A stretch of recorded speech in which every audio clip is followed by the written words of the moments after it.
Welcome everybody back into NerdSesh. As always, I'm Carson Breber, and alongside me is Logan Camden. And oh my goodness, what a wonderful day it is. NBA basketball is back. I couldn't be happier, Logan.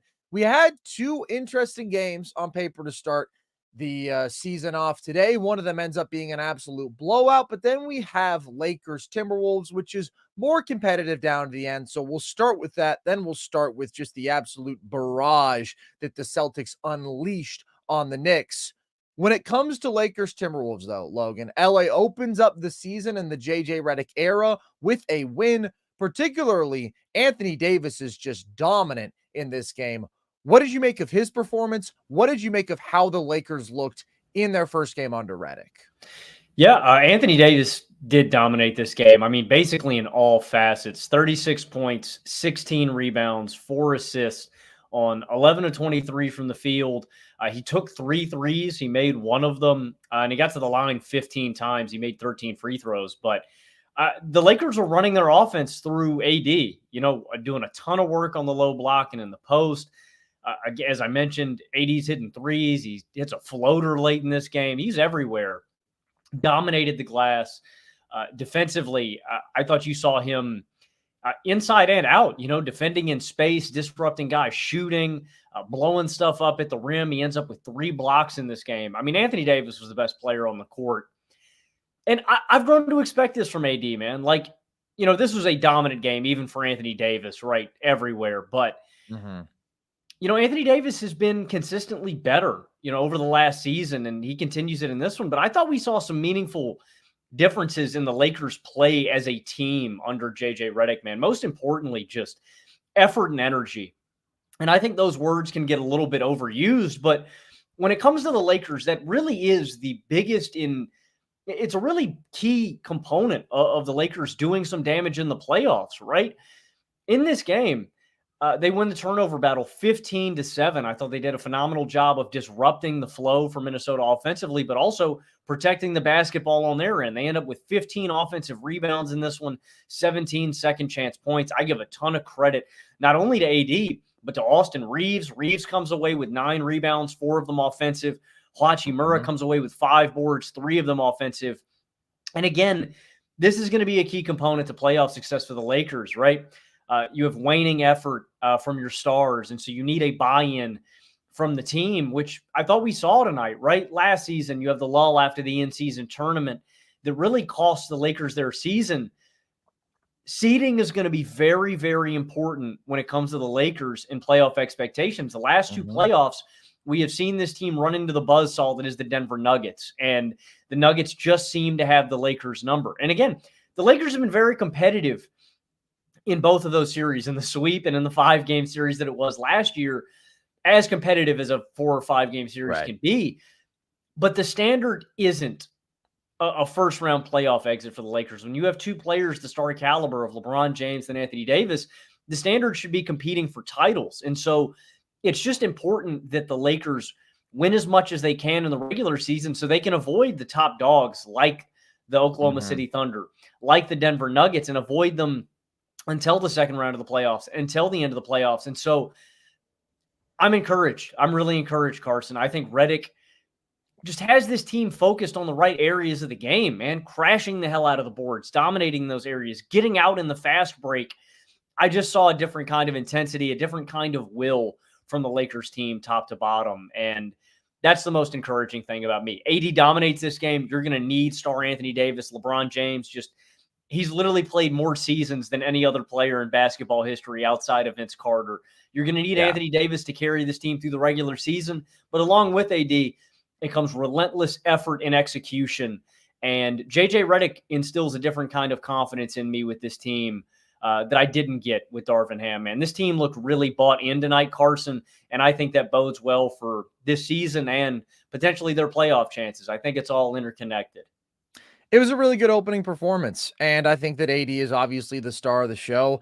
I expect him to have a monster season. I really loved how he was utilized within this offense. Early on, I didn't love him just posting up Gobert. There were some back to the basket possessions, which I just think is a really tough matchup for him, just with Gobert's overwhelming size and length there. But then we saw more of him driving and playmaking from the elbows and even initiating from the perimeter where he can get a step on Rudy. And I thought that he was super, super impressive doing that. They're running much more offense through him. And I just think that Anthony Davis is the best that he's ever been as an offensive player. You look at last year, the last 2 seasons, what he's shown us as a touch shot maker, he's significantly improved. As a post-up player, because of that nails touch, he's the best that he's ever been. As a playmaker last season, I thought that he took a little leap that maybe went unnoticed or didn't get as much attention as it should have. And I think that we saw that utilized within the offense in this game. You look at the series that he had against Denver offensively. I mean, the shot making, be it touch shots within the paint, little hook shots, push shots, turnaround jumpers, was just outstanding. And he's taking more threes now. Clearly, we saw it in the preseason. I will put an asterisk on that. I need to see a larger sample size of AD taking and making these shots, because it feels like every offseason in recent years we've heard, oh, AD's going to take more threes. And my knee-jerk reaction has been, no, he actually shouldn't, because ever since the bubble, he's been a really bad three-point shooter. And ultimately, when he's taking three-pointers in a game, those have kind of been wasted possessions. But we'll see if he can really expand his range out consistently and shoot those shots at a decent clip. It just makes him all the more dynamic and complete offensively. And then defensively, we know he's still very much in the conversation for best defender on the planet, and had several huge blocks in this game. On a Gobert dunk, on a Dante DiVincenzo 3, blocked a layup to get the Lakers out in transition in the last couple minutes. Basically the play that sealed this game. He is their best player in the regular season. There's not even a question. If you want to say, okay, one game, who do you want? Yeah, there's a case for LeBron, because if he just goes full throttle offensively, I mean, he can completely dominate and control a game. But who's anchoring this defense? Who's shouldering more and more of an offensive load? Who's anchoring the glass? That's Anthony Davis. He's expected to carry them kind of on both ends of the floor. And I think that he looks ready to do so. I think this is a dude who we should be talking about as a top 8 basketball player on the planet. And he doesn't always get that sort of recognition. But I also really like what we saw from the Lakers elsewhere, particularly offensively. I thought Austin Reeves played a hell of a game. And this is something we talk about a lot, but he is just a basketball player in a way that D'Angelo Russell is not. When we talk about the Lakers looking to break up that backcourt to get a more defensively oriented player to pair with their offensively oriented guard, Reeves does compete defensively, and he fights on the glass in a game like this, and he just fits in offensively. And I think you have to give props to him for making some of those swing effort plays in this game. And there's just no reason to expect this offense to be anything but awesome, which I feel like, again, some people just undersold, because I think people are underwhelmed by the Lakers' regular season win totals over the last couple years, and a lot of people don't like the Lakers. But this was a top 3 offense for more than half of last season, as we discussed in our season preview for them. And I think that JJ Redick is just a significantly better offensive coach than Darvin Ham, who runs more organized offense for you, who has placed a smart emphasis on this team increasing their three-point volume, who I think has injected a little more movement into this offense, and who clearly is willing to run more through AD and to utilize him more from the perimeter, where I thought that he was sensational in this game. The personnel is just really good, man. You have AD and LeBron. The Lakers dominating the points in the paint in this game, as they often do. There's crazy rim pressure there with those two players in tandem. You have a super skilled offensive backcourt. And Rui Hachimura, Logan, the Hotch, I'm telling you, God, I love the Hotch. I've always loved the Hotch. He had a freakishly bad playoff series against the Nuggets last year. He let the Lakers down. I'm here to tell you that's not who he is. He's a damn good spot-up shooter. He can post up, get himself a shot out of the mid-range. He's a very smart cutter. He is a really, really good complementary offensive piece, and that's just what they have here. And now you introduce a Dalton Connect off the bench, who I thought was impressive offensively in his minutes on the floor in this game. They're legit good, and I do think they could beat anybody other than OKC and Denver. They absolutely unequivocally cannot beat those teams. They are leaps and bounds above them. I would consider it a real upset if this team were to beat Dallas with their current roster configuration, with their point of attack defense limitations. All I'm saying is they could do that. And the gap between them and a Minnesota, right? It's just not there. I'm sorry. I believe in this LA half-court offense, this LA offense as a whole, significantly more than I do in Minnesota's. Memphis is a team that'll be really good in the regular season. I still trust LA more because of their offense, their half-court offense, their superstar factor. And if they care enough and they're healthy enough, they could be a top 4 seed like you predicted, Logan. I didn't predict that because I do think, unfortunately, they're probably due for some more LeBron and AD injuries this year. And we'll see how much JJ really can snap them into focus for the entirety of a season. But it's just crazy to me how people try to discount a team with 2 superstars and this sort of offensive skill. And this was a solid defensive effort from them in this game. That's really going to determine their ceiling. I do think they have some fundamental personnel limitations there around Anthony Davis. That's why they're not a contender, but they're good, man. They're legitimately good. And they showed that they controlled this game end to end. They did. And again, I credit JJ Redick for a lot of that, man. I think this team just came out more focused. They had more direction, and the actions they were running off offensively were deliberate. Like, this was a team that, I hate using this, but they were locked in. I do want to ask you a follow-up question. You talk about the offense being elite. How elite are we talking? Because I still think this team is a little bit limited by their shooting ceiling. I'm encouraged by the fact that they took so many threes early in this game. That seems like it's going to be the biggest limiter of this team, but they do dominate on the interior too. They score 56 points in the paint to Minnesota's just 28. So when you're talking about them being an elite offense, how great are we talking in your expectations? I would say top 5, fringe top 5. Again, really? They did that for more than half of the season last year, Logan. Yeah, I mean, they were a really, really good half-court offense last year, and they're always phenomenal in transition. I think the shooting here is underrated. I mean, alongside Anthony Davis, LeBron had a phenomenal jump shooting season last year. He was about 40% from 3. You have 4 dudes who are liable to shoot 40% from deep in your starting lineup alongside AD. And now you do introduce Connect off the bench. That's not a concern for me. I think they've really, really improved there. And they pair that with this consistent dominance in the paint that's always been a staple of their offense. I think this is the best offense that they've had. And I said that last year. I thought last year's offense was clearly better than the bubble team that won the title. The defense was the major gap there and remains the major gap. This offense is as good as we've seen in the Lakers LeBron AD era.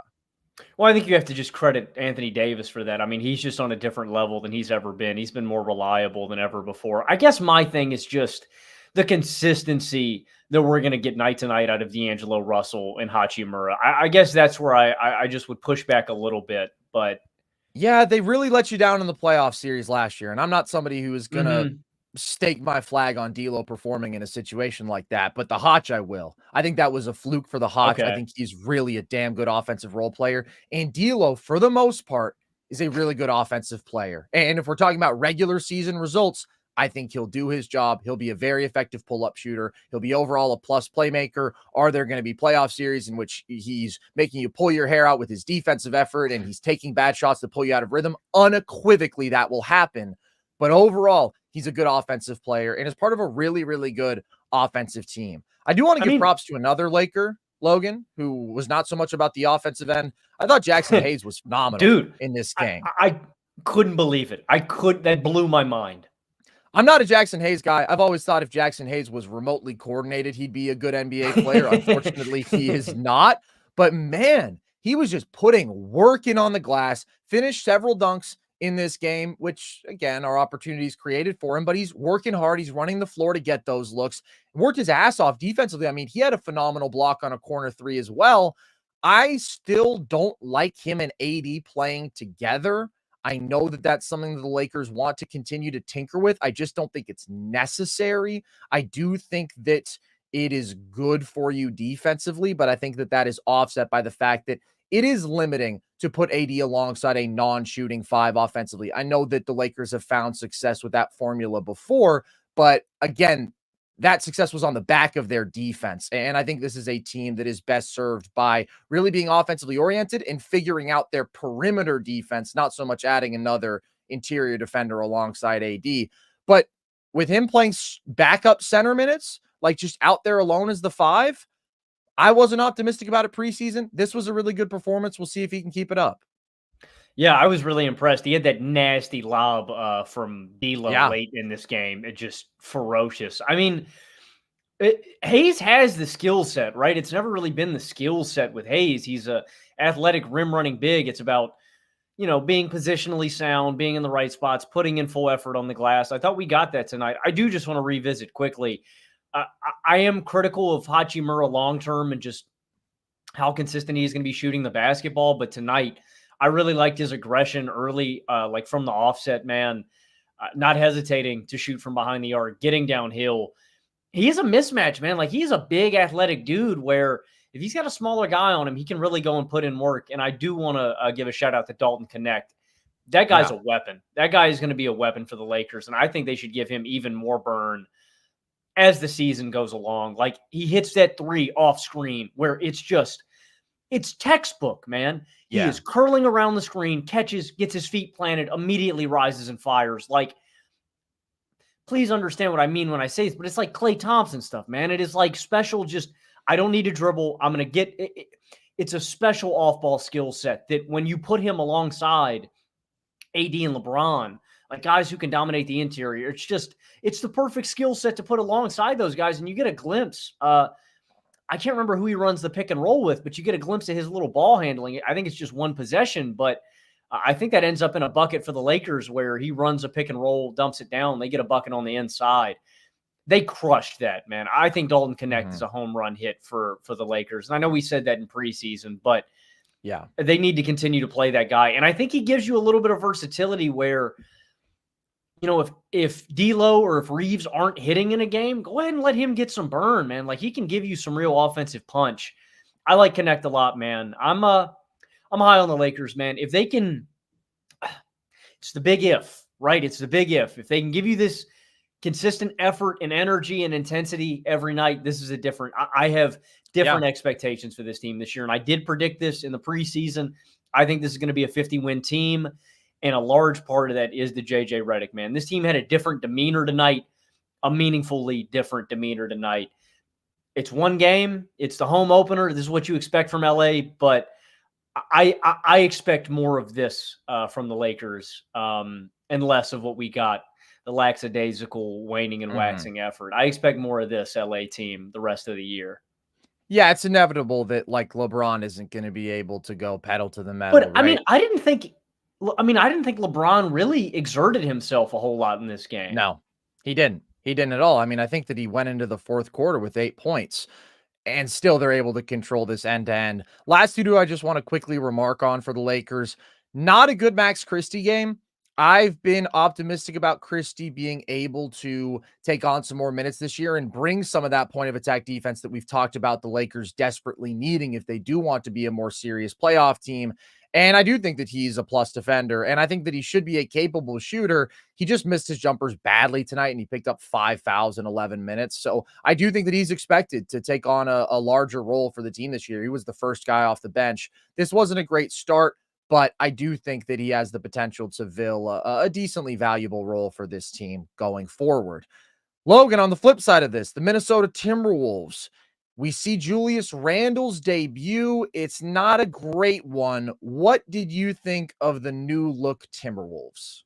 Yeah, I was really disappointed in Minnesota tonight. And, Van Gundy brought it up on the broadcast, and it's a good point. It's still confusing that this team made such a big adjustment. I'm still reeling a little bit from the trade considering how successful they were. And, you feel the loss of Cat on both ends of the floor tonight. Like, this is a Minnesota team that is going to have to win defensively first. They lost what really made them special, right? The Frankenstein-esque, the jumbo-sized lineups. But what it did for Minnesota was it just made them swarming. They dominated the glass. They dominated the interior. It was like driving into a forest. We talk about that with these really long, tall teams. That was where Minnesota dominated. They could just muck up games. They could make it grimy. They'd beat you on the glass. They were really physical. And for a lot of this game, I think the effort and the energy was poor. And they're just not as freakish as they once were. Like, defensively, I was disappointed with Julius Randle's effort tonight. Yep. I wasn't surprised by that whatsoever. It's a part of the Julius Randle experience, but they're going to have to get him to buy in the rest of this season. the one play that sticks out to me is that free throw where Austin Reeves completely snipes him for the rebound and he doesn't box out. Like, again, I don't want to rag on the guy too much, but that's a microcosm of a larger Julius Randle problem where that's simple, man. That should never be a rebound that you let get through your fingers, and yet it does. And I'll give Minnesota credit. I thought in the second half, they did a much better job with ball pressure, with aggression, with intensity on the glass, but you need it for 60 minutes, and that's going to be a problem. And it's a larger problem when you don't have that size advantage. Like Karl-Anthony Towns and Gobert on the floor together, again, is just such an invaluable weapon, and you lose some of that with Julius Randle. Randle's a good positional rebounder, but he's just nowhere nearly as impactful as Karl-Anthony Towns can be defensively, especially at that 4 spot. We'll talk about Cat and what he's going to bring defensively at the 5 spot in New York. It's way different from his positional value as a 4 in Minnesota alongside Gobert. Randle just can't fill that spot. And then offensively is where I really am concerned about Minnesota, and that was the red flag that I raised in the preseason that we all did. You worry about this half-court offense. And the big thing to me is just them really struggling to create easy advantages for themselves. One, I hate this being a recipe for Minnesota getting back on track, Carson. Julius Randle is going to have to be more aggressive. Like, he is this team's second best offensive player, and he takes 10 shots in this game. And I get it. It's going to take a little bit for this team to figure it out chemistry-wise, to figure out the distribution, the workload, right? It all goes into a team with this many, with this big of a roster change, losing Karl-Anthony Towns. But Randle's going to have to impose himself more, and that sucks when that's your key offensively. That Julius Randle is going to have to play better and is going to have to impose himself more. And it's just clunky, man. The one guy that I feel for is Anthony Edwards. Like, I think you see Anthony Edwards deals with a ton of double teams in this game. And the thing was in the playoffs, right, this wasn't a great shooting team, even with Cat, right? You have Jaden McDaniels on the floor, who's not a great shooter. You have Rudy Gobert on the floor, who's just a complete non-shooter. And now that you introduce Julius Randle, who's inconsistent on the perimeter, it just makes it makes Anthony Edwards' job that much more difficult. The spacing sucks. I think he's going to have to deal with even more double teams. And he's grown as a playmaker. I'll give him credit there. But when you're just this limited around you shooting the basketball, that's a problem. I don't know, Carson. I think that they've lost something defensively and offensively with the loss of Karl-Anthony Towns. I think they have effectively gotten worse on both ends of the floor. And again, I think they've lost what really has made them special. So in the half court, I don't like the spacing. I think it's still clunky. And then defensively, I worry about them consistently staying engaged and being able to be as effective at taking away the rim as they were last year. I just think Minnesota has gotten worse on both sides of the floor. And it's on Anthony Edwards' shoulder to carry this team offense. And I thought he played a good game. It's not the most efficient game from Anthony Edwards, but what do you expect the guy to do? He was nailing all kinds of pull-up jumpers and threes. It's tough, man. I think the Timberwolves have they've gotten closer to the Phoenixes of the world than they were with the Dallases, man. Like, Minnesota has gotten meaningfully worse, in my opinion. They're there with the Lakers of the world, dude. I mean, I said I think the Lakers have surpassed them. We'll see. I think that they're right in the same tier. And I did a list of my 7 teams that I think had any chance at winning the title today in honor of the season starting before the games got underway. And people were furious that I didn't have Minnesota anywhere in there. Why? I'm sorry, dude. I think they closed their title window the second that they made the trade for Julius Randle. I am a longtime critic of his. And I do think that they got worse on both sides of the ball. Their half-court offense looks bad, dude. And Conley had a horrible game in this one. He had some bad turnovers. He couldn't hit a shot. He is normally a stabilizing force for you. But the shooting with Cat off the roster is very questionable in the starting 5 now. And Ant was the only good thing about this offense. You mentioned it's not a super efficient night for him, but I thought the shot making was impressive. And it's a really difficult situation. And as much as we all love Ant, he's not at this moment somebody who can single-handedly save a half-court offense, right? He's not the level of playmaker that he would need to be. So he's getting you decent shots, but he doesn't have the mastery of the game to get you great shots every time down. And he's relying a lot on his pull-up three, something we saw a bit in preseason. I think he could probably dial that back a little bit. Late in the game, Lakers start doubling. He's making the right reads. It's just a really, really difficult situation offensively. Real quick, I mean, just to add on to that, don't you think that's a byproduct, him settling for pull-up jumpers? I mean, that's also a byproduct of the horrid spacing here, right?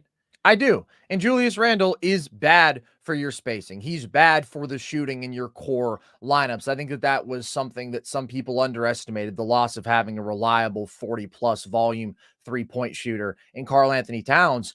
And you mentioned the passivity from Randle. His role in this game was just so weird because early in the game, especially, he was on the ball a lot, but he wasn't attacking. He was just kind of aimlessly throwing the ball around. I mean, had a couple bad turnovers, had a couple more moments that don't count as turnovers, but like he caused a shot clock violation by just throwing a grenade to Mike Conley at the very last second when he had an isolation with D'Angelo Russell, steps back, throws the ball over to Conley when he doesn't have time to get a shot off. I mean, he just made an off-target laydown pass to Naz Reid where he was just trying his best to stay in bounds and is able to bounce it off of a Lakers defender to retain possession. Like, he was not putting his teammates in positions to succeed when he was passing the ball. And then he wasn't aggressive as a scorer, and he did struggle as a jump shooter. And it wasn't a good performance from him at all. He was disengaged defensively. He was mostly disengaged on the glass. He racks up a few rebounds in the fourth quarter, but you mentioned the sequence where Reeves steals the offensive rebound from him. That came right on the heels of Rui Hachimura basically stealing an inbound from him, which wasn't a great pass. It was a little touch inbound, and it was sort of a 50-50 ball, but Rui just took it from him easily. Randle offered no resistance. And this is just the reality with him, man. He's a ball stopper. He's not going to be efficient. He's bad for your spacing. He can bring moments of playmaking, but overall, he's not consistent. He's not a real plus there. And defensively, he's going to be disengaged. And there's going to be moments where the attitude is just bad. And frankly, I didn't think that he should have closed this game. I would have closed this game with Naz Reid. I thought that Naz Reid was better. And I think that's something that Chris Finch has to be very willing to do.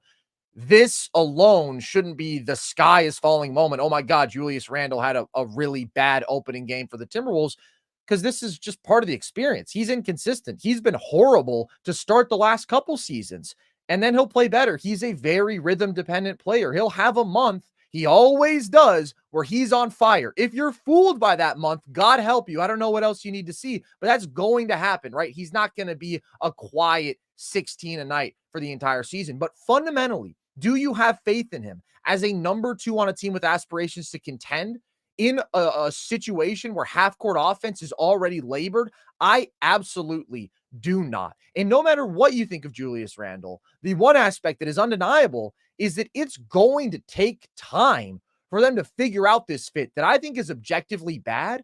But like we saw when they made the Gobert trade, it took a year of Cat and Gobert playing together, and Cat got hurt, but nevertheless, they just were not good that first season. They did not have the chemistry. They didn't understand how to play together. And now you are restarting that cycle after you had your best season and you were in the conference finals. And if Ant and Cat played better, you could have potentially made an NBA finals run. It's just bad decision-making to me. And I understand that they want the flexibility and they want to be off Cat's contract. You lost a vital component of what made you such a great team. And I don't think that Randle can replicate that. I don't think he is frankly all that close to the caliber of player that Cat is. I really couldn't be lower on Julius Randle. I mean, along with that too, you lose a vocal leader in the locker room, the heart and soul of your franchise, like that guy, and that could cause maybe dissension within the locker room too. If this is like a frustrating opening, month and a half, I don't think it's going to be a good season for Minnesota. And I fundamentally do think that it was a mistake getting rid of Karl-Anthony Towns. Again, you'd figured out the chemistry. You knew it worked. Yeah. It's not a great contract, but he's so much better in comparison to Randle. The one thing I will say, Logan, real quick, you mentioned the locker room aspect. When did we ever see the T-Wolves look this apathetic last year? Right? I mean, this was just a weird performance where they're careless with the basketball, and they had some turnover issues last year, but terrible on the glass in the first half. lots of bad transition defense moments. This is a team that hung their hat on grinding you down, wearing you out with their elite defense, dominating the glass, leaving it all out there on the defensive end of the floor. And we just didn't get that tonight. It's one regular season game, but it's a big one, right? It's the first with your new star who you traded for. You're playing a big opponent. It's a primetime game. You can't tell me that this doesn't mean a lot to you. And they didn't treat it that way. It was the backbone of their team and their success last season, and it was a big part of their identity. And I'm glad you bring that up, because I was going to say the two things that I think Minnesota needs to do moving forward for more success. One, this is a team that wins defensively. That is the backbone of their team. That is how they win basketball games. That has to be their focus, in my opinion. Figuring out how to maximize your defense, right? All defense caliber guy in Jaden McDaniels. Jaden Daniels. Shout out. All offense caliber guy, that guy. Anthony Edwards, really good defensive too with his tools, right? He can struggle with engagement and stuff, but he's extremely skilled. Great physicals. Gobert, 4-time defensive player of the year, the most in NBA history with Ben Wallace and Dikembe Mutombo, right? That's got to be your focus. Figuring out how to maximize Julius Randle and get him there, and then winning in transition. Right? That's going to be how you maximize this team, is winning defensively and then getting buckets in transition. I do think offensively, Carson, what I would do, and it's always going to be clunky. It's not going to be a seamless fit no matter what you do with this kind of personnel. But what I think they should do is I would lean into the two-man game with Randle and Anthony Edwards. And what I mean by that is I would try my best offensively in the half court to isolate Ant and Randle on one side of the floor and just run screens with these two guys. And if that means that Randle is going to get a switch with Ant's guy as the 2 and dump it off to him and let him go attack mismatches or just create space for Ant, I don't think there's anything that you're going to get. I don't think there's anything you can really do to gimmick up this offense with this limited spacing to be an above average half-court offense. I mean that. I don't think there's a way. No. But that to me is probably the best answer, is trying your best to make the most of the Ant and Randle two-man game. And what's sad and what's ironic is you had a really great two-man game with Cat and Anthony Edwards. They really fit well together. They worked. They got along. I think it's trying to figure out how to make the most of the duo. But I even wonder, Carson, do you think you overshot? And again, this is one game. I don't want to do this, crazy reaction. The sky is falling in Minnesota. Do you think you overshot your regular season win total with Minnesota? Because even I think I didn't have them winning over 50 games. I think I may have overshot it. I think this half-court offense is going to be that bad, and I really worry about them reaching their apex defensively with Julius Randle in the starting 5. What I've said about Minnesota from the moment they made the Randle trade is I'm much more worried about them as a serious playoff team than I am a regular season team. I think Randle's going to be productive enough over the course of the season. It's easier to win games off of defense and depth in the regular season and effort, things that I do think the Timberwolves will be better at throughout this season. So I had them winning 50 games. I mean, that's still a big drop off from last season. I don't think that's unreasonable to expect, but yeah, come playoff team, right? If you draw a team like the Lakers, who's just that much better than you offensively, I have major, major concerns about this Minnesota offense. And I would go as far as to say that it's just not going to be a good offense. Again, they were holding on for dear life to be just good enough with Karl-Anthony Towns out there. And Julius Randle is a pretty clear downgrade. The one thing that I do think is really impressive about this Minnesota team in this game and going forward is the depth and just the number of lineup combinations that they have. I really, even though he didn't have a great shooting night, like Dante DiVincenzo out there. He's going to compete defensively. He brings some playmaking juice. He's a special shooter of the basketball. And it's just that flexibility. Like I said, I would have closed with Naz Reid. Nickeil Alexander-Walker was really good tonight. So when Conley has a brutal game, when Jaden McDaniels doesn't have his best showing and he's in foul trouble, you have multiple other dudes who you can turn to. You have multiple looks that you can throw at teams, right? You can go Naz at the 5. That's a real strength of this team. Their bench is really strong, and that's the punch that they can throw that is going to give other teams trouble.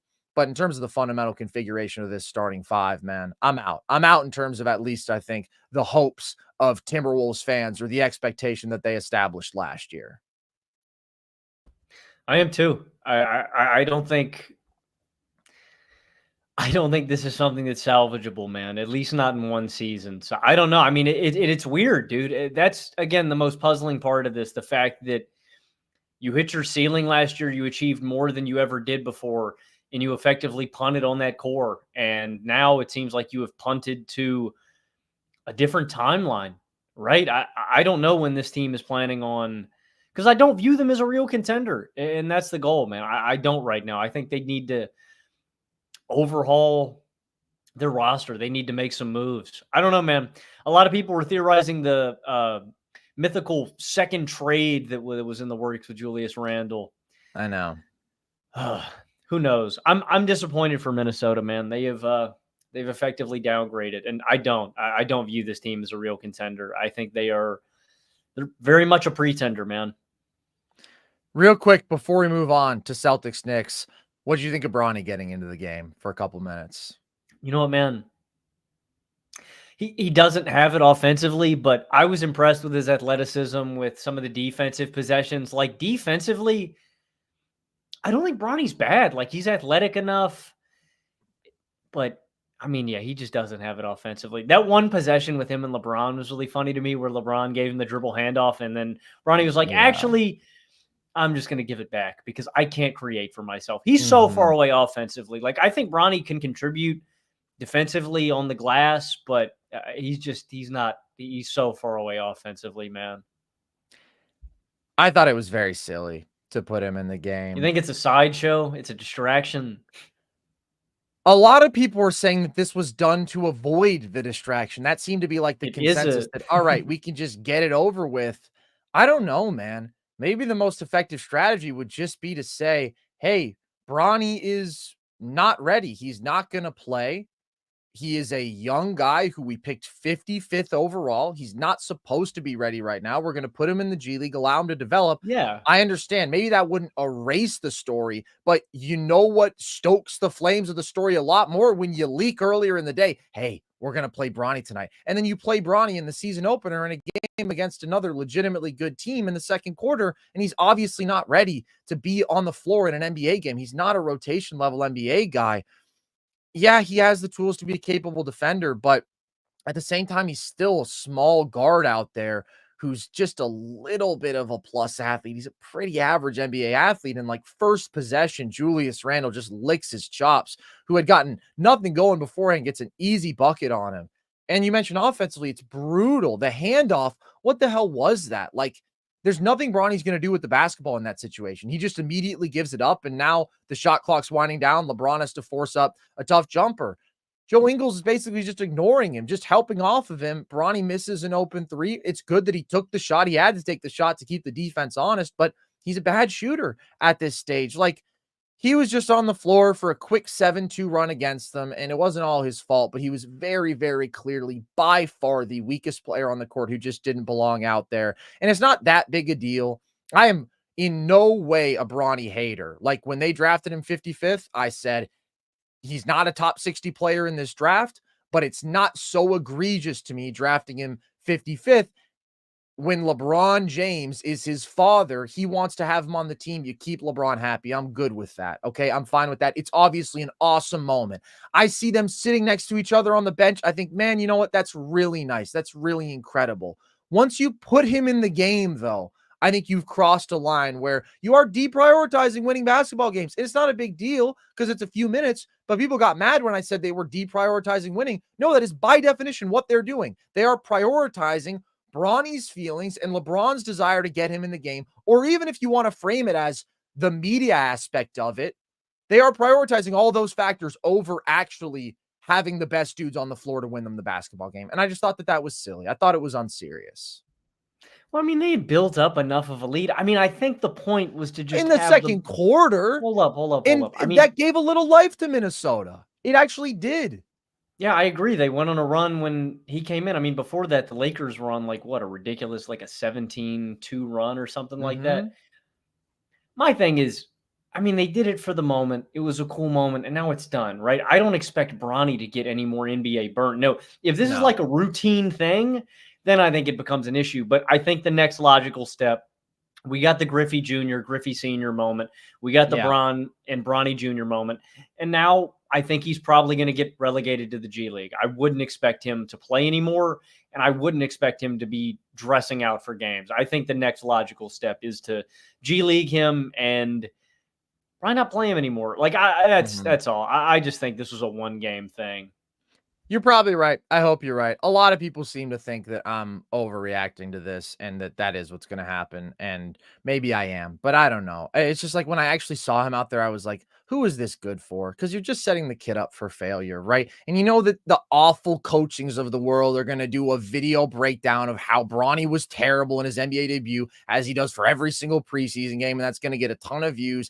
And I just think setting him up to be preyed on negatively, it's not fair to the kid who's not ready to play in the NBA. And maybe that won't be the response. Maybe people will just relish in how cool of a moment it is. But I know that there are definitely certain people who will be negative about it. And I just don't think it's really good for either party, him or the Lakers, to be forcing him out there on the floor. But if they never do it again, okay, that's fine. They had their moment. It didn't cost them. That's that. All right, we're going to take a quick break to get in some words from DraftKings. On the other side, we will talk about the Celtics demolishing the New York Knicks. The roller coaster of an NFL season is moving right along, and it promises to be a month full of tricks, treats, and of course, touchdowns. And DraftKings Sportsbook, an official sports betting partner of the NFL, is the #1 place to bet touchdowns.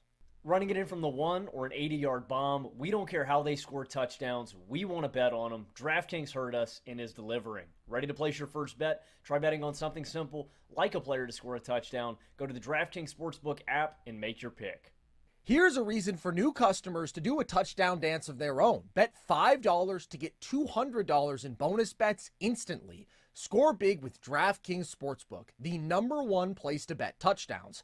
Download the DraftKings Sportsbook app and use code NERDS. That's code NERDS for new customers to get $200 in bonus bets when you bet just $5. Only on DraftKings. The crown is yours. Logan, the Boston Celtics had 9 minutes to break the record for three-pointers made in the game. They had 29 threes made with 9 minutes to go. I think they were 29 of 48. Unfortunately, the bench had an all-time disaster class, chucking up threes, couldn't hit a single one, but the starters did their part. The starters were on pace to easily break that record. It is a dominant victory. How impressed were you with Boston in this one?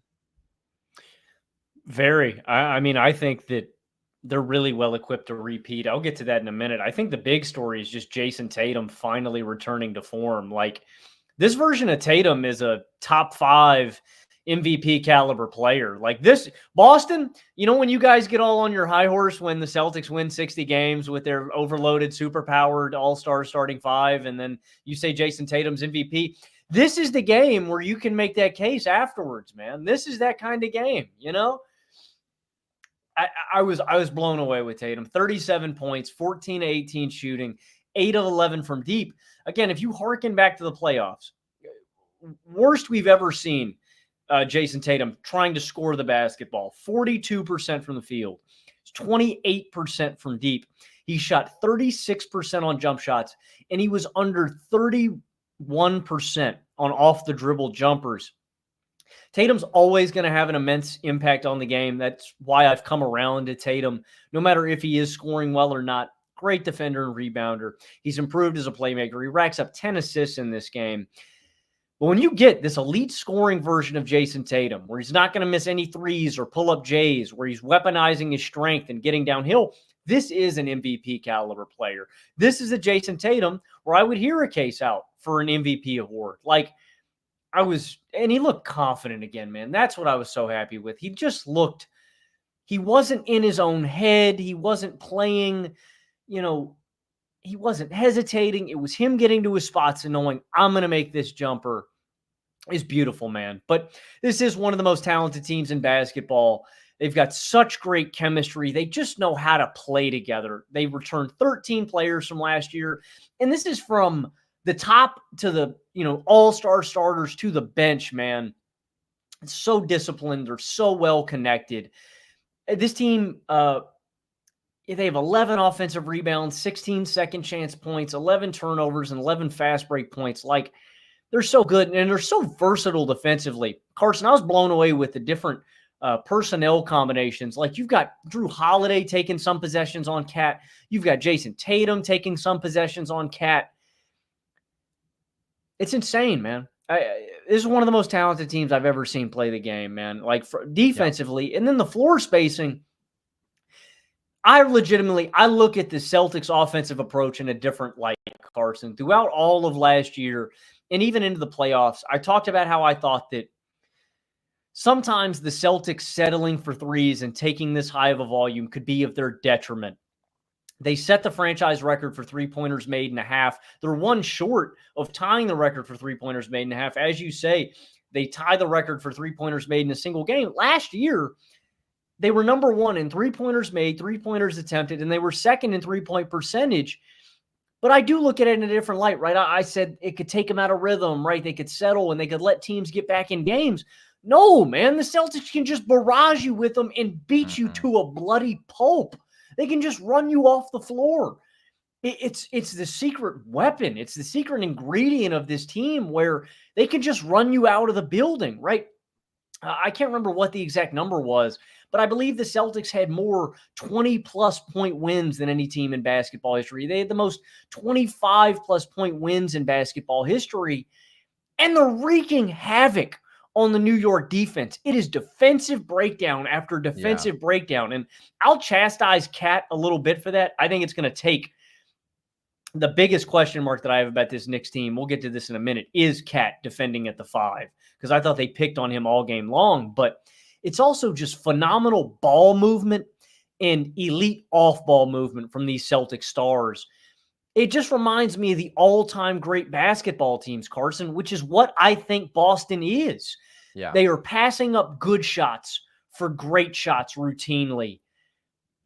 This is one of the greatest basketball teams I've ever watched, man. Like, I know we're one game into the year, but with what they did all of last year, what they did in the playoffs, and what I saw tonight, I think this is one of the greatest basketball teams I've ever watched, from just how talented they are to how well coached they are and how well they play together.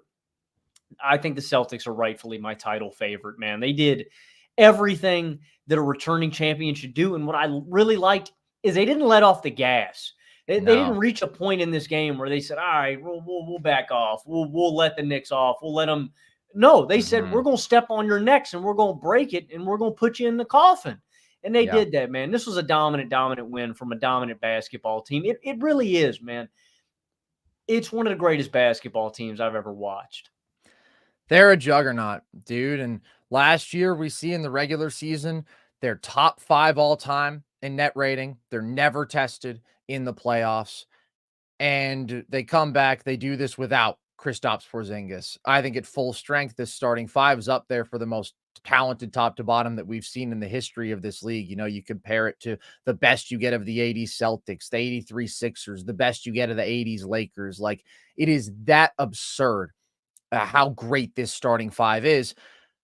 They're on a different planet than New York, man. They get what they want every time down the floor. And I think we can say definitively, New York cannot beat them with a defense that has both Jalen Brunson and Karl-Anthony Towns on the floor. And guess what? Those are your 2 best players. So that's not changing.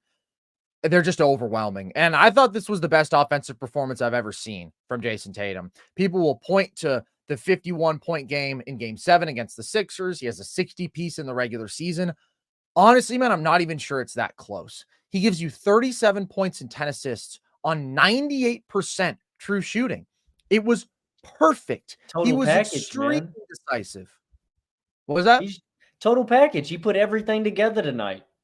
Everything together in complete control, creating advantages every time down, walking into some pull-up threes. I thought there was some very poor drop coverage played, but just butter every time down, attacking mismatches, finding the weak link on the floor, put on a shot-making clinic early third quarter. I mean, he had a couple beautiful turnarounds. He had a couple really nice, decisive drives, but it really was the facilitating that I thought was probably the most impressive. I mean, obviously the jump shot, right? Because the jump shot had been off throughout the playoffs last year. It was off in the Olympics. It was perfect in this game. But the facilitating and the growth we've seen there is just so impressive. He was just completely selfless, giving it up whenever he saw two defenders and really had phenomenal anticipation and dissected the one blitz that they threw at him. It was just perfect offense. He played perfect offense in this game. And this is why I had him as my number 6 player in basketball. When we ranked our top 10 players in the offseason, there are the Celtics fans who say he's top 5, he's top 5, he's top 5. Okay, I don't agree. But I think that the consensus is, well, just look at how he played offensively. Look at how much he struggled to score the basketball last year. People are overrating him now just because of his title run. A lot of people thought it was crazy to have him above like a LeBron James or even a Kevin Durant. But my thought the entire time was he is such a complete player now, such an exceptionally versatile defender, such a high impact defender, has grown so much as a playmaker, such a good athlete. Once the shot comes back, and it was always going to come back, he's going to be undeniable with that ranking, right? Just the level of all around impact he can exert night after night. A LeBron can't match that. A KD can't match that at this age. And the shot has never looked better than it did in this game. I'm extremely encouraged. I always expected Tatum to have a better playoff run this time around just because of the shot variance, but my God, he put it all together in this one. And the Celtics' entire ball movement was excellent. As you mentioned, they just have so many advantage creators, so many guys who can do damage with the ball in their hands, who know how to move the ball. And everybody was a dead eye tonight. I mean, the shooting was just phenomenal. And I didn't pick the Celtics to win the title this year. I thought I was gonna. And then I said, no, you know what? I believe so much in this OKC team. And let's be ballsy, huh? Let's be bold. But this is the thing that made me more nervous picking OKC to beat them. The more I thought about it, realistically, this is the greatest 3-point shooting team that we've ever seen. All due respect to the Splash Brothers Warriors teams, but we're talking about 5 damn good shooters on the floor at all times when these dudes are playing. I mean, basically any lineup configuration. It doesn't involve Cornette or like a Tillman, but especially out of their core group, that's just different, man. The volume and the efficiency from 3 is so hard to keep up with when you can chuck up 45, 50 threes in a game and make 40, 45% of them. It's just a math problem when you are constantly dominating with drive and kick basketball and making the extra pass, and everybody can shoot those shots at a really high clip and everybody can put the ball on the floor. God, it is just overwhelming. And they do just put together barrages like this where you just throw your hands up and you say, there's nothing we can do. You're laughing. You're laughing at some of the shot making in this game, but also the consistent wide open shots that are being created. And just as another testament to the greatness of this team, dude, they're 32-6 without Kristaps Porzingis. I think Kristaps Porzingis is phenomenal. I think he's a top 30 player in basketball. They are 32-6 without him. This is an incredibly special basketball team, and they should absolutely be even better than last year. They have another year of playing together. I think their bench is a little bit better. I think Tatum will play better. Hopefully KP is healthy come playoff time. And clearly, the Celtics still feel that they have something to prove. And I picked them to have a less dominant regular season because of KP's injury, but also I just thought you don't go full pedal to the metal the year after you have a dominant regular season and title run like they did, right? I mean, the 2018 Warriors, I think, just won 58 games. That was after they had the greatest season we've seen in the history of this sport. It's just human nature of a defending champion. I just want to give Joe Mazzulla a lot of credit for instilling that in them. I also think some of this is driven by the players, right? I think Jaylen Brown felt slighted. I think Jayson Tatum still feels that he does have something to prove because individually he didn't play up to his potential, even in a title run. But I think a lot of this is just Joe Mazzulla. I think he's a phenomenal motivator. I think he's a great X's and O's coach. He just continues to impress me. This is a dominant win. I do want to be clear about one thing. Reggie kept calling New York the second best team in the league on the broadcast. I think that's crazy. I think if you are looking at this and saying, oh my God, this is the second best team in basketball and Boston did this to them. Well, yeah, I mean, the season would be over if that were the case. I just don't think it is. I think OKC is way better than New York. And I think Denver is better too. I think New York is the second best team in the East, but these other teams are better. And specifically, OKC can defend them way better than this. I mean, there's just a glaring mismatch on that side of the ball for New York. But nobody's beating Boston in the East. And even as the conference has gotten way better, I don't know that anybody's even really pushing them, man. And they deserve to be the title favorite. And I never strayed away from that. And I still had them number 1 in my power rankings, even though I picked OKC to win the title. They are so established, so undeniably proven as a great team in the history of this league. And they just affirmed that in a very dominant way to open this title defense. They did, man. I completely agree. And I just want to add, like, it is so demoralizing playing basketball when the other team is just generating easy shots at will. Like, psychologically, what that does to you, you just feel so mentally defeated and drained. Like, one, just allowing any team against you to generate that high of a shot quality, it becomes demoralizing when they're just manufacturing open three after open three after open three, the most efficient shot in basketball. It becomes that much more demoralizing to your opponents when they're hitting them. Carson, I think the Celtics are going to crush some teams' spirit. I think they are going to take teams' souls. Like, I agree. It is just Logan, we didn't even see close to their best defensive effort tonight. I mean, this is a team that can dominate, suffocate you defensively, and then on the other side, hit 25 threes. I've never seen this, but dude, it might be. I'm not going to make the case right now. As the season goes along, we can monitor it. Like, yeah, man, we're talking about historic, all-time great, best teams of all time stuff. That is the road that we are going down with the Boston Celtics is, at the end of this year, just to get this one out there. I mean, we could be talking 96 Bulls. We could be talking, 2017, 2018 Dubs. And then we could be talking this year, last year Celtics. Like, that is the trajectory that Boston is on. I don't want to crown them yet. They need to win the title this year. They need to get it done. That's the trajectory that Boston's on right now, man. It's all-time stuff. And it is, again, man, they are going to – and that's why I think they could win 60 games and get pretty damn close to, maybe 70. Like, again, they are going to run teams out of the gym if they play like this, man. The ability to shut them down defensively and then just run up the score on the other end of the floor, it's realistic for Boston this year, man. It was just alien stuff that we saw tonight. I mean, it was a basketball cheat code. It's an unsolvable math equation. The Knicks were shooting 57% from the field deep into this game, Logan. They were down by 26 points, right? There's just no way to compete with a three-point shooting barrage like this. I do think, though, as much as we can rave about Boston, we have to hold the Knicks accountable for a horrible defensive effort, especially in the first half. I mean, really throughout this game. Tatum was just walking into pull-up threes in the first quarter. And I thought the screen navigation was really poor, right? You're supposed to be able to bring some back pressure and force him into the mid-range area. The objective of drop coverage is not to concede wide open, fully uncontested pull-up threes. That's what the result was, though. And they were letting up so many offensive boards and easy threes off of those second chances. Rotations were just late everywhere. I thought that the effort on some of their closeouts was inexcusable, and it was a rough defensive game for Cat. As you mentioned, he was not very effective as a helper.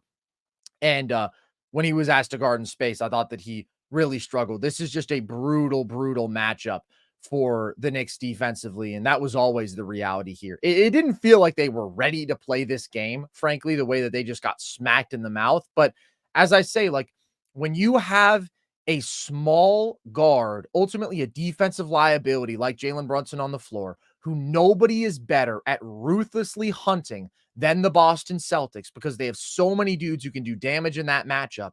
And you have a center like Cat who is ultimately below average at the position. You just can't have clear exploitable weak points like that against the Boston Celtics. You can't. It is not possible to overcome. Well, I mean, it feels like we're seeing a really large identity change for New York from last season to this season, right? Is a defensive-minded, grind you out. We're going to outwork you and out-hustle you. And they just can't do that with Cat at the 5, right? That style of play is based on dominant interior defensive big men and working on the glass. And, like, I think you're just going to feel the loss even more so of like an Isaiah Hartenstein this year, man. It was just invaluable, right? We talked about the Mavericks getting 48 minutes of great center play. That was key to them making the title run because it completely transformed their defense, right? And now this is a Knicks team that doesn't have that luxury. They don't have 48 minutes of great defensive center play. And now, I mean, it's even exacerbated even more because you're getting major Jericho Sims minutes, who frankly, I just think stinks, Yeah. man. And so I think that's the key to watch. Karl-Anthony Towns is the X factor for the Knicks this season. And Carson, I think to compensate for their defensive shortcomings this year, because I agree with you, Brunson's exploitable, Cat is exploitable. They're going to have to counteract their really bad defense with becoming a really great offense. They're not going to be able to have like off offensive nights. You're going to need Bridges to be nails. You're going to need Anunoby to be nails. You're going to need Brunson to pull his weight. You're going to need Cat to play perfect ball, because I think they're going to give it all back defensively this year. Do you think they're going to be a bad defense? Look, man, they've got decent personnel like Anunoby and Bridges on the wings. Yeah, I mean, I think they're going to be closer to being a league average defense this year for sure. Like, I don't disagree with that. I think that they're going to be solid. I think they're going to be an okay defense.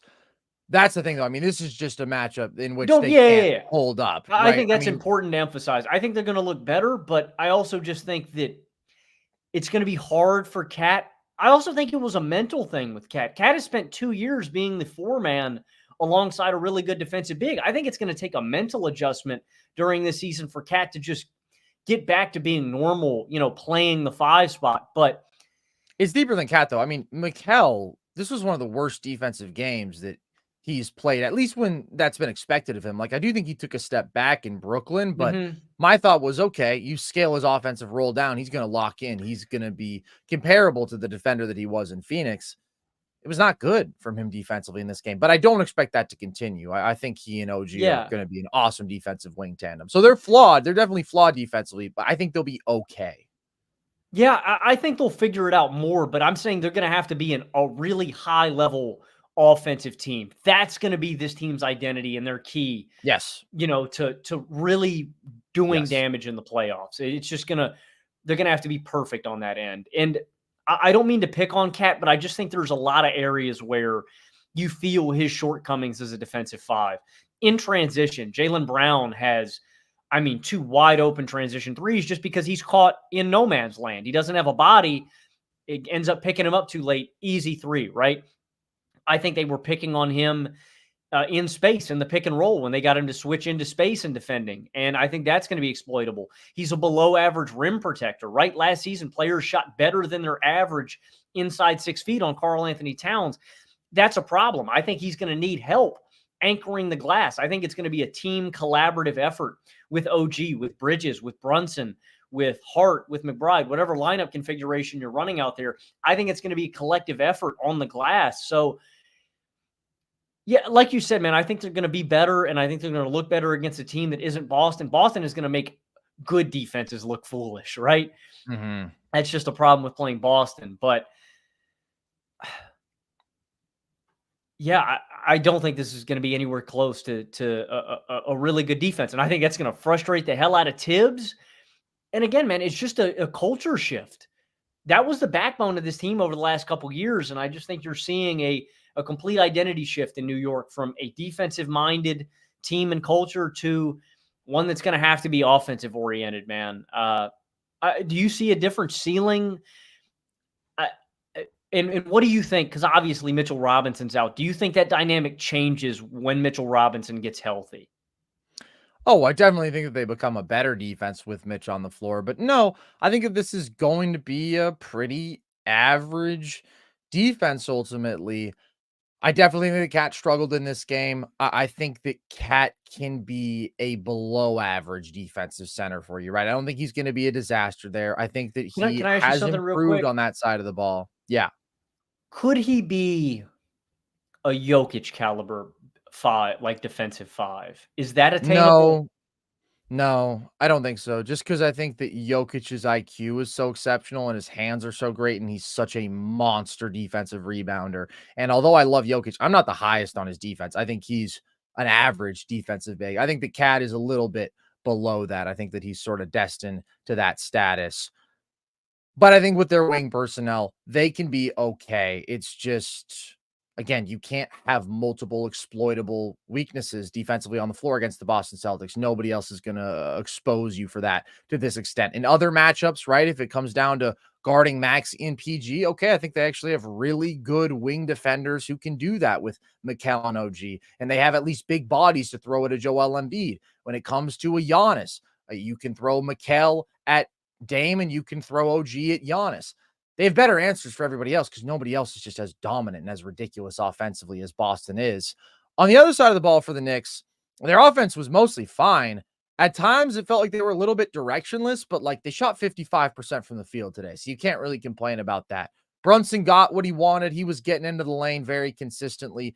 Cat was super efficient. He was getting to his hook. He was playmaking really nicely. I am excited to see what wrinkles they can add to the offense with Cat's playmaking because I thought he made some beautiful passes. I thought they just should have gotten him the ball more ultimately. He was mostly being guarded by Drew. And listen, Drew can guard the post. He's stout. He's hard to move. But Cat was finding success in basically every matchup one-on-one, and he just didn't have the ball a ton. And they were able to keep him from getting a bunch of looks up from deep, which I think is a win for the defense. And ultimately, whatever the Knicks offense did didn't matter because the defense was so bad.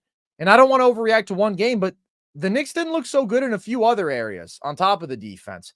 Their depth is a concern without Mitchell Robinson. Jericho Sims is just not good. I'm with you there. I'm not sure that Dadier should really be playing. I'm not sure that he's ready. I'd try to stagger the front court minutes more and frankly, just do the Tibbs thing, man. I mean, play them a lot. I know it's the regular season. You don't want your guys to get hurt, but the depth is clearly taking a hit here. And I'd rather see Tyler Kolek than Campaign out there. I understand that that doesn't really compute with how they played in this game because Kolek was a little bit out of sync with his teammates, but I just think he's a really good playmaker. He's a good shooter. He's a crafty driver. He competes defensively. I think he's got a really, really solid game, and I think he's ready to contribute as a rookie. Campaign is just Campaign at the end of the day. Deuce McBride is the man, though, so shout out to him, but depth doesn't look good. Josh Hart sadly has become overrated. I couldn't believe that I had people pushing back after the ESPN rank when they put him above.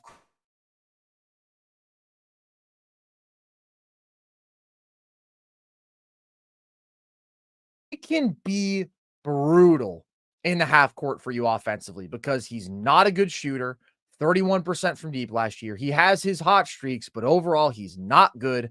And when he's off, he's either missing those shots or he's just passing them up. Either way, detrimental to your offense when you're creating what should be a good look and you have a non-shooter who's also undersized and not a great athlete who's just negating the advantages you've created. And he's normally active enough to where he's fine and he's really good in transition and he has playmaking feel and he kills it on the offensive glass. I like Josh Hart. I want to be clear.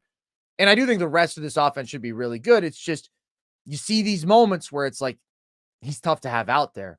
And they don't have options in the way that they used to take him off the floor in some of those moments. So I think you're just really hoping for a good Josh Hart shooting run, especially in the postseason. Again, I think the offensive pieces around him are so good that it'll be fine.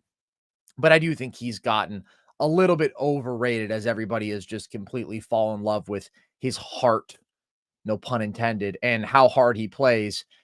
And they need Mikal Bridges to be way better. I mentioned some of the defensive frustrations, but the dialogue all preseason was that he ruined his jump shot, right? I mean, he has just this extreme hitch in it now, and he's never had a conventionally pretty jump shot, but like it's been hideous mechanically. And the first half was brutal. He was missing everything flat, everything short. And after the ice cold preseason, it was just all the more concerning.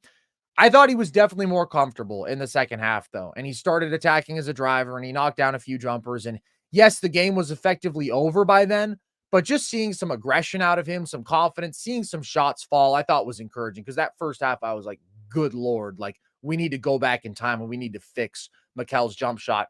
And generally, I give good shooters the benefit of the doubt, even when they tweak their mechanics and it looks bad, just because like it's very rare that you see a dude mid-career just ruin his own jump shot. But people were calling him Mikal Kid Gilchrist, and I'm not going to lie, dude, the mechanics look a little too similar to MKG. But I think that he's going to be okay. I do. I think he's a good shooter of the basketball. I'm a little worried, but ultimately I err on the side of he's going to be okay. But You gave up 4 firsts for this dude. Like, he has to be awesome, and he was not in this game.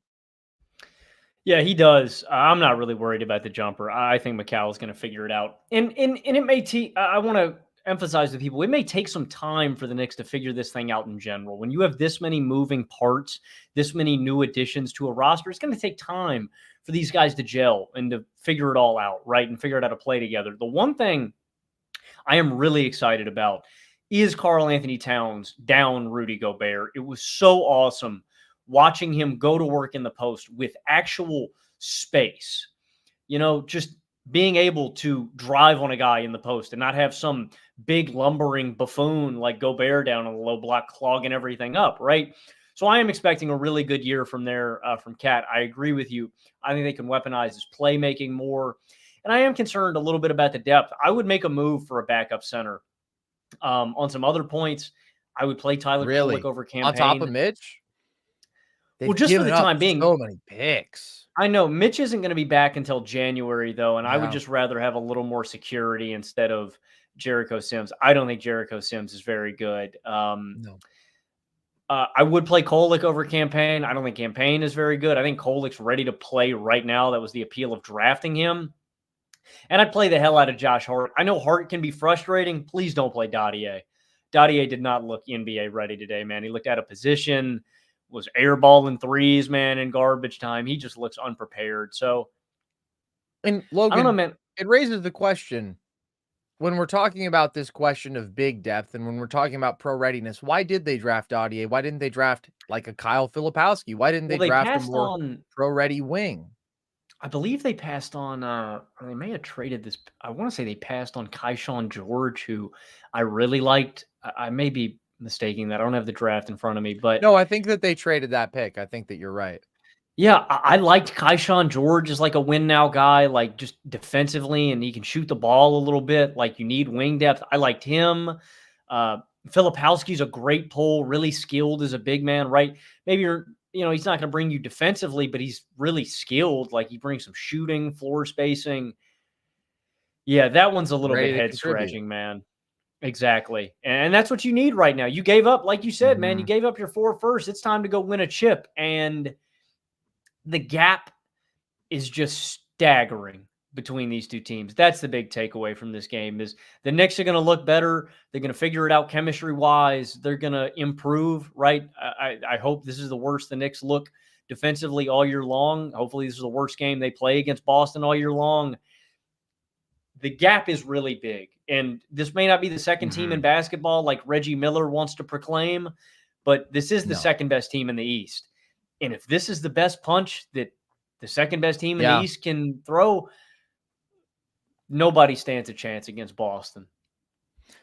I think they're the second best team in the East. I also don't think that that's a lock, though. And maybe if they do struggle more defensively than we expected, it's like Philly clearly has the talent, right? They clearly has the ceiling. Milwaukee figures things out. They have the talent. And this was a concerning performance from the Knicks. But again, I'm not going to overreact. I do just think that Dottier pick was weird, though, man, because I mentioned Filipowski. He had some weird personal stuff going on, but like Ryan Dunn was there. Terrence Shannon was there.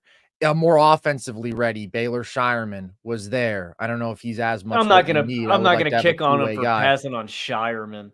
Nah, Shireman's nice. I don't know if Shireman's nice. I don't know if Shireman's an NBA player, man. Oh no, you're wrong. Shireman's nice, bro. He is a very complete offensive player. And he's slow, big, and he's slow, big, and white. Unfortunately, shoots the hell out of the ball. Very good playmaker. Slow, I would want Baylor Shireman on my basketball team. Caucasian. Racist. He fits Boston. He fits Boston. He fits Boston for sure, man. They like the slow white guys. Yeah. Okay. Well, he wouldn't be my first choice for them, but the other dudes who I mentioned, absolutely, I think would be more ready to contribute. I will say, though, I'm seeing some criticism of the Knicks going all in. I disagree with that. I still think they're a top 5 team in basketball, and when you can build that, you do it, right? I don't think that you just wait and twiddle your thumbs and say, well, we have Jalen Brunson on a team-friendly contract, and we have Julius Randle, who we really don't like, but we're a very good basketball team. We'd like to trade him for another star who, maybe we take on more cap, but we think it makes us a better basketball team. You don't try to outweight another team's window when you're really good. I mean, let's be real. They made a great move getting Jalen Brunson. They also kind of lucked into him being as good as he is. And so, like it or not, they have a good basketball team. And when you have a good basketball team and you have the opportunity to take that and become a legitimate contender, you do it. And I understand that, like, they're not beating Boston. They're not. They're just too damn good. But that applies to basically everybody. And that applied to everybody during the Warriors' reign, right? And you never know, man. Maybe you get lucky. Maybe the Celtics have 2 major injuries, and guess who that leaves next in line? It's you. I still am with the philosophy. I still am with the moves and the fit and the personnel. I really like what the Knicks did. And I think that if you're looking at this and saying, oh, well, they should have just stood pat, that doesn't make sense to me. Why? Why would they rather be a team that's winning 47 games and maybe scrapping to get the second round when they could stamp themselves as a legitimate, consistent Eastern Conference Finals team? And again, maybe 1 year. I do think it would require injuries. Get lucky, break through. That's just taking one game much too far to me, if that's your take. I completely agree with that assessment. My one question on this Knicks offseason and one thing they could have potentially done differently. Let me ask you this. Yeah. If not going out and getting Bridges would have secured you Isaiah Hartenstein, would you have rather preferred that? That's an interesting question. Just because, I mean, the draft capital is a factor there because you gave up so much for Mikal. And I do love Hartenstein, but I think that Mikal's a better basketball player. So no, I would say take Mikal, but he has to play better. I mean, he has to clearly shoot better, defend better, execute better across the board. Final thing I'll say on this game and on the Knicks as a whole, though, time will tell, but I do wonder, I don't know, man. I wonder about the team chemistry aspect, just how cool it would have been to see the Nova Knicks actually all out there in full force and seeing the boys back together. That would have been cool. But I fundamentally agree with you. When a guy like Karl-Anthony Towns is available and your biggest variable is Julius Randle, and he was, right? Like, I think even though they get blown out by the Celtics, you do that trade 10 times out of 10, man. You upgraded in talent. You got the better player in the deal. And I still think the Knicks crushed this offseason. So they're not better than Boston already. That's not surprising. But they got better, and I still do think this is the second best team out east. So I agree with you, man. I'm still doing everything they did in this offseason. And like you said, man, any given year, right? You never really know when things are going to break your way. And I don't wish that on Boston. I'm knock on wood. I really hope nothing does happen. But you never know. And I think you always capitalize on the opportunity to get better. Like you said, especially when you're this close. Yeah, man. Draft picks, schmaff picks, I say. When you think you have a chance to be a contender, I'm in favor of doing it. Listen, sometimes it does come back to bite you. Obviously, we see that with the Clippers recently, right? We see that. But the Knicks are in a different spot because they're building around pieces that are much younger, who they have control of for a long time. It could come back. It could come back to bite them, but hey, they're taking a chance. Also, the Clippers built around very, very injury-prone players. Like, there's several reasons that experiment really crashed and burned for them. All right, guys. Appreciate you tuning in. Hope you enjoyed the basketball. Hope you enjoyed our analysis. I'm so happy, dude. It's almost surreal to have basketball back. I love it so much. I'm so excited.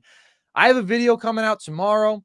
We're going to do a little Zach Edey talk. I think that he is really a fascinating player to watch this season. And everybody enjoy all the games tomorrow. They're really rolling out the full slate. So we'll be back later in the week reacting to our first impressions of a lot of these teams. If you want more of our content, then you can follow us on YouTube. You can subscribe to see all of our full shows talking NBA and the NFL. And as I mentioned, to see some of our video essays where we go more in depth on a specific topic or player or team. You can follow us across social, TikTok, Instagram at NerdSesh, Twitter at Nerd_Sesh to see clips from the show, graphics from the show, and all of our short form trivia content. I should mention you can also just listen to all of our shows across all audio platforms. And you can join our Discord if you want to chat with the fellas, further the discourse. So with that, as always, appreciate you guys. I've been Carson Brabber. I've been Logan Camden. And this was NerdSesh.